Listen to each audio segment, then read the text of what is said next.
Hello, ladies and gentlemen. It's time for part 2 of Day 9 Daily number 374, where we learn to be a better gamer. In part number 1, we reviewed your PvP styles and talked about how terrified I was to play Amnesia tonight. But fortunately, Friday is Skyrim, and RPGs should not be designed to be that stress-inducing. We're about to hop on into EG's Hook versus MTW Dimaga. And I love Dimaga so much. ZvP is a matchup that there's been a decent experimentation in terms of the overall style. However, most of the time it ends up sort of pulling back to, nowadays, Roach, Hydra, Corruptor. Or just Roach, Corruptor. Or sometimes Roach, Ling, Infester. But the Roach is kind of your central resting spot. You get to just plop your body down and let the roaches play in the sand. I don't know. You get a lot of roaches is what I'm trying to say. That's your sort of standard mid-game. So, Dimaga is one of the few Zergs who's been doing a lot of the experimentations with just Ling and Fester. I think the American crew knows Destiny a lot for that style, but Dimaga has been doing that in Europe for a very long time. Dimaga is also one of the early experimenters of Mass Queen, has done a little bit of Zergling Baneling. And especially Ling Muta, Dimaga has been doing absolutely brilliantly. So in this Zerg vs. Protoss daily, we're going to be looking at Dimaga's brilliant Zergling Muta usage, how he ends up going about it, and to do so, we're going to do it in kind of a funky, odd, weird, nutty order. In the PvP dailies that we just saw, I gave some specifics. I said like gateway, core, robo, gateway, gateway. We ended up with 3 gates and a robo, hence why we call it 3-gate robo, but we didn't build the 3 gateways first, and then, we didn't build the 3 gateways first. We got 1 gateway, then a robo, then 2 more. And that order is really important. Often people get too obsessed with the order. They get way too obsessed with how each little individual component with the build works, and that's why I love introducing mid-games, the idea of mid-game convergence, where you will be, what you want as an overall look in all your bases, this kind of thing. So we're going to step into this game at the 11 minute and 33 second mark. Wow, that's sort of nuts. The important thing that I want you to note is what this structure looks like. So that way, no matter what craziness happens at the start, you know I'm trying to get here. That's the big important thing. And also in this game, it's really crazy. This is an absolutely wild game, but still, I want you to get to here. I will even, you know what, I might even back it up just 10 more seconds, because I think this is important to note. First thing that I want to note is expanding. We get our 3rd up after we have our layer and our spire going. That's pretty important. We're teching kind of quickly here. And then we're getting up our 3rd. But the important thing to note is that we're also getting up a fast 4th. And only after we start our 3rd and 4th do we then build our Roach Warren. So I want you to think of that link up in your head. Alright, first I'm getting my spire up. Hell, you know what? With the power of Notepad, we can make this clear. Dimaga ZvP Mutalisk style. Mid-game. Bum-ba-da-da. Mid-game. I want to first get spire. I guess I'll just do layer spire. Take 3rd, 4th. Get Roach Warren. This is essentially the mid-game. This is basically it. I don't want you to overcomplicate it. I'm actually just going to set it in stone, hit enter, enter, move on. This is real important. Because what we're going to see Dimaga do is he has these Lings and Mutalisks up that are going to allow him to do all sorts of awesome, fun harassment. Huck, you know, he has his Expand, he has his Sentries, his Zealots, you know, he might be getting Blink, he might be going Colossus. Regardless, Mutalisks go to the front. We have Zerglings on the right side to move in. But as we abandon these units, we'll end up looking at them later on, we can still note things like, oh yeah, look at this, Dimaga who got this ridiculously late Roach Warren, this ridiculously fast 3rd and 4th, is then going to start researching Roach speed. Come on, Dimaga. There it is. It's going to be in researching Roach speed, but I want to direct your eyes up to the production tab. It's pretty much all drones. Looking at the mini-map, it's just Lings and Mutalisks. The Lings and Mutas continue to be produced to harass, to keep this Protoss player pinned back and on the defensive. And sure, we can add on some more Mutalisks. Sure, we can add on some more Zerglings. And only eventually are we really going to get some Roaches for some sort of emergency backup. So the last thing that I guess I want to say is get Roach Warren plus Roach speed, delay Roach production. That's basically the mid-game. That's where you're trying to get to. That's where you want to arrive. That's where you want to end up. And why did I do that in that order? Well, it comes back to the early game, where we're going to see some real craziness. We're going to learn the start of the build, but we're going to see that it is flexible. So that's the order that I want to make sure that you understand we're going in. I want to make sure you get that. Mid-game first, then we look at the early game, then we're going to talk about the late game. That's important. Mid-game, early game, late game. I think that that's one of the best ways to think about any game of StarCraft. What's my mid-game goal? How the hell do I get there? And then what the hell do I do once I've gotten there, right? Mid-game, early game, late game. So we know where we're heading. We know we're heading into Muta Ling. We know we want to be doing counterattacks. We know we're probably going to be tech into that layer before we do a lot of expanding. Huck, per usual, types in his game. This helps him ease his state of mind. And, of course, helps ease your job as a caster when you're running low on shit to talk about. Huck will talk about stuff for you. Ba-dum-bum, ba-da-da-da-dum. What is Dimaga going to do? Well, he's going to be building an early pool. And we can talk about a lot of these early decisions without much difficulty. He's going to be going gas pool because it is a very easy way to apply a little bit of pressure with the speedlings. In particular, on this map, very uncommon to see aggressive early expands. Speedlings are good at dealing with that. So the first I would describe as an oddity that Dimaga does is after he mines his first 100 gas, he does not pull things out of his geyser very quickly at all. He leaves one in there. In fact, leaves two in there for a little while, but he's going to be taking his his second base. Everything other than this one little drone is as it should be. Excuse me. Dimaga scooting a boot.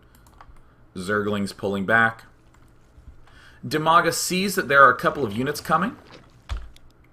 We see now that he's actually building more Zerglings. You might not build this many Zerglings sometimes. Your opponent might go Zealot Sentry. Huck did not do that. Huck actually went Zealot Stalker for some early pressure. There's absolutely nothing wrong with not building those Zerglings. This is where I want you to think middle, and then early, and then late. That's how your thought process should be. If you were thinking just in terms of opening, you might say, well, I want to play like Dimaga, so I better build those 6 Zerglings and then have up to 10 early on. Yeah, I should do that every time. Absolutely not necessary in the slightest. So the weird thing that Dimaga does is leaving one drone in here, and then he gets the most ridiculously fast evolution chamber that you will ever see. I think this is a brilliant move. I really enjoy this Evo chamber play by him.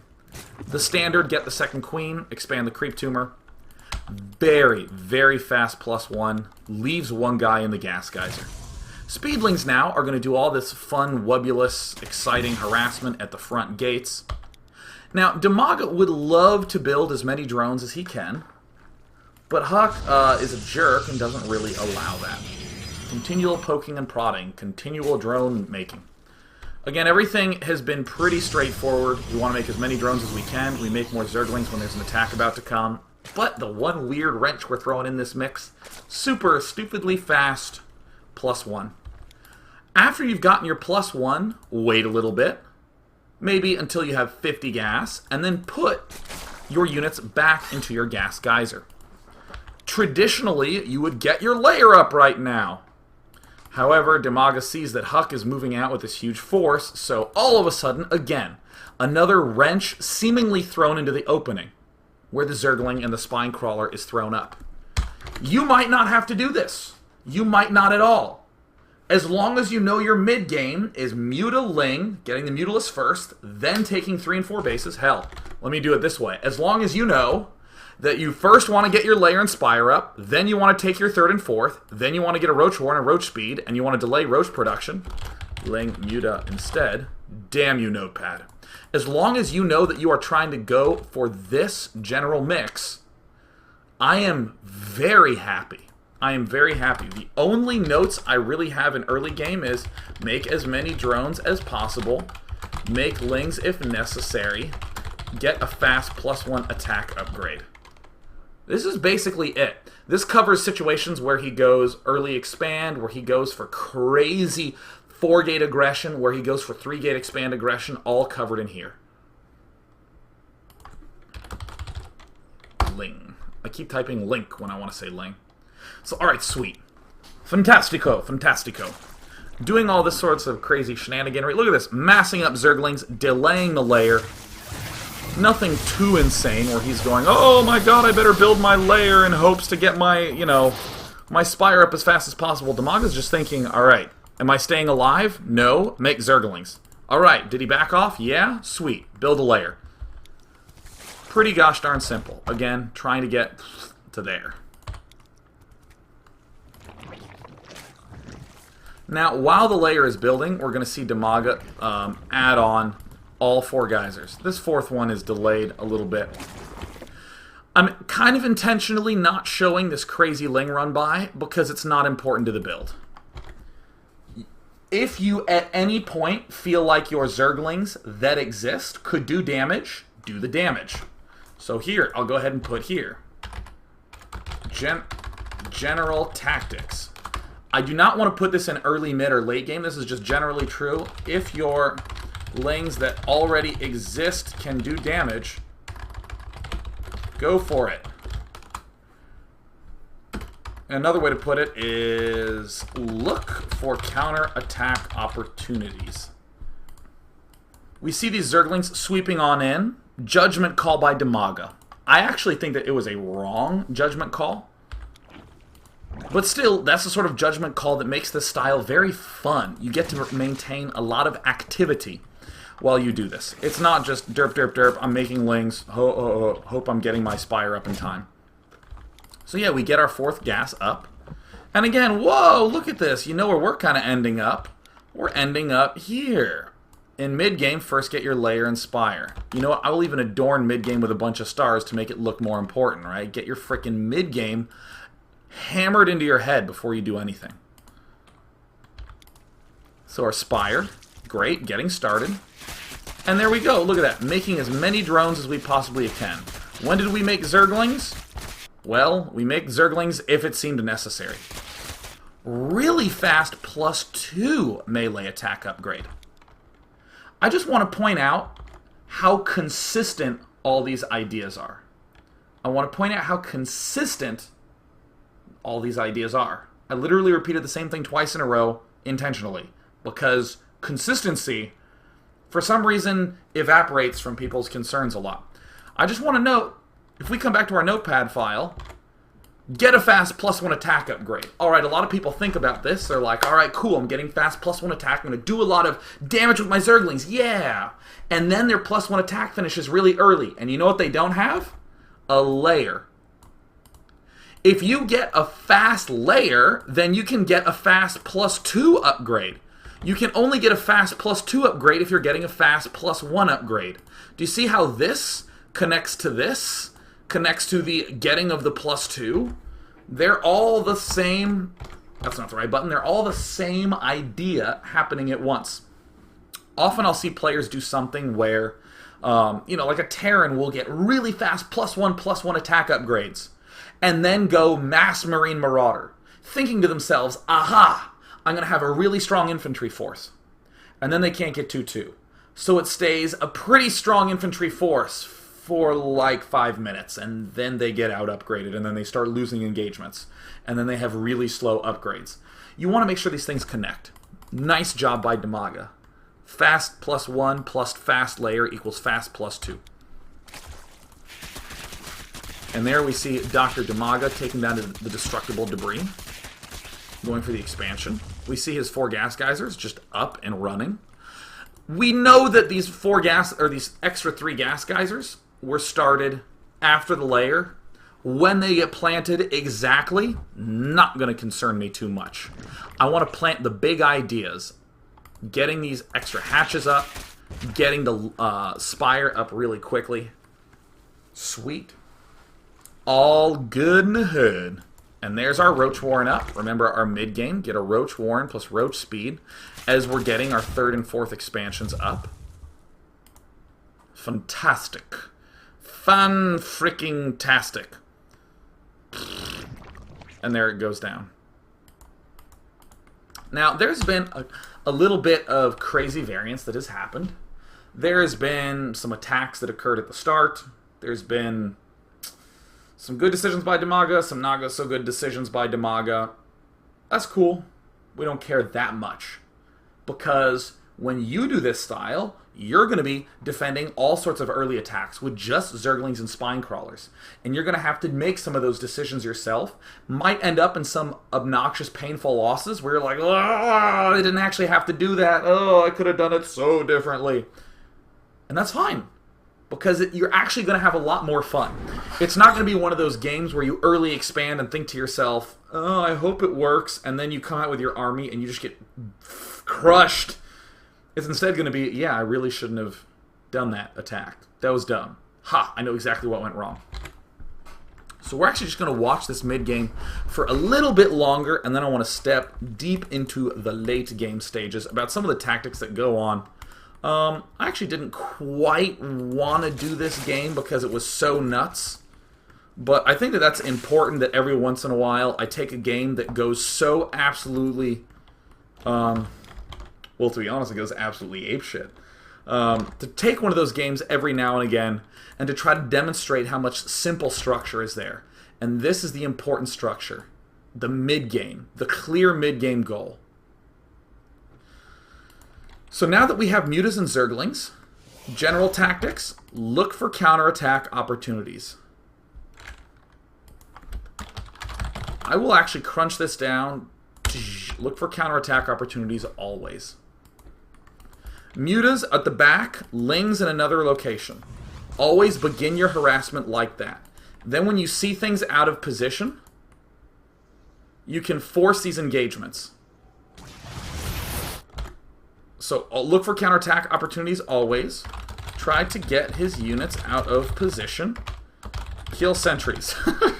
This actually I would label as a general tactic, right? Because notice, Dimaga, he gets everything out of position. Cool. So that way his Lings and Mutas can crush the front, and he targets the sentries.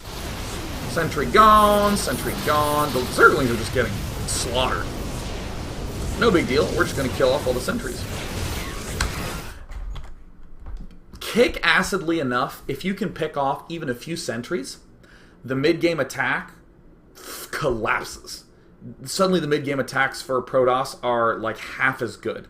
Even if they just lose 4 or 5 sentries, literally about half as good, because the force fields have such a powerful influence against Roaches and Lings, which are your general mid-game defense. If you can pick them off with your Ling Muta, it doesn't even matter if you have an overall weaker force. The last thing I want to say before we go to the break is +2 Zergling upgrade and +1 missile attack for air units. Making for very, very, very potent Mutaling counterattack aggression, even though we may not rely on that at all afterwards. When we come back from the break, we're just going to watch the end game, finish it up, and then we're going to get set up for Amnesia.